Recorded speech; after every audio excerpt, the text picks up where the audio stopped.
Thierry, bonjour. Bonjour. On est au sommet du digital ici. Alors on te connaît en tant qu'ex-capitaine du Stade Toulousain, en tant qu'ex-capitaine de l'équipe de France. On te connaît moins en tant qu'entrepreneur. Aujourd'hui, c'est une grosse part de ta vie. Qu'est-ce que tu fais?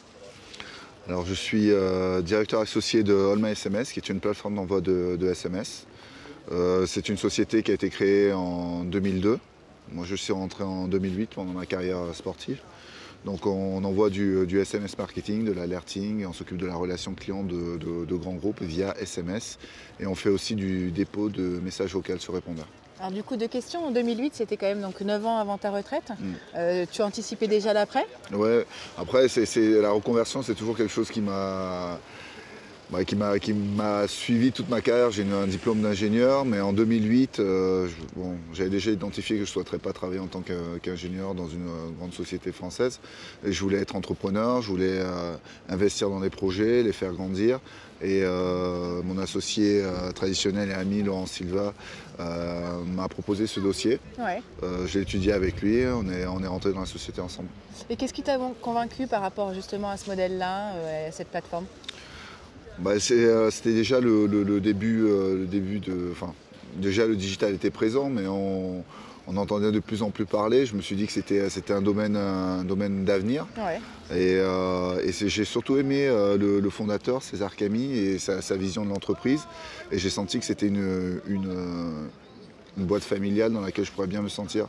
Et ça me rappelait aussi le côté sportif, le côté rugbyman, où c'est vrai que la convivialité, au-delà de la performance même, le chemin parcouru et la construction ensemble me semblait intéressant. Donc c'était pour moi le premier pas dans l'entrepreneuriat, et je me sentais comme à la maison. Ok. Il y a eu un deuxième pas, tu as investi, tu as monté plutôt une boîte d'import-export dans l'agroalimentaire. Oui, avec l'Amérique du Sud. Donc qu'on développe tranquillement, mais c'est vrai que c'est un rythme un peu plus tranquille, parce qu'effectivement je ne peux pas me démultiplier, même si j'ai associé. Pourtant il y a quand même matière. Mais... C'est vrai, c'est vrai, non, mais après j'aime bien faire les choses de façon consciencieuse, donc aujourd'hui une grosse partie de mon temps je le dédie à All My SMS. C'est quand même une nouvelle transformation, c'est encore un nouveau métier que tu es en train d'apprendre, même si c'est une petite part de ton temps. Tu as une première grosse transformation à la fin de ta carrière sportive. Qu'est-ce qui a été le plus compliqué finalement?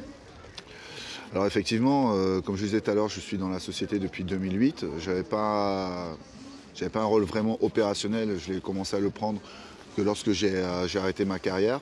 Et c'est vrai, comme j'expliquais tout à l'heure, le fait de passer du rôle du costume d'expert dans un domaine, un costume d'apprenti dans un autre, c'est pas toujours simple à appréhender, donc il faut faire preuve de beaucoup d'humilité.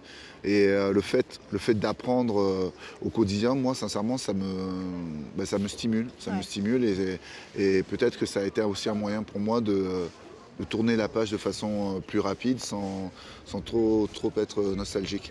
Un petit mot de digital, est-ce que tu es complètement digital addict? Alors, je suis mitigé, c'est-à-dire que le digital pour moi est un outil vraiment essentiel, mais ça doit rester un outil. Il faut qu'on continue à garder le contrôle dessus, et que ce soit une aide à la décision, mais qu'il ne fasse pas la décision. Donc oui, digital peut-être pas addict, mais digital utile, on va dire. Merci beaucoup Thierry. Plaisir.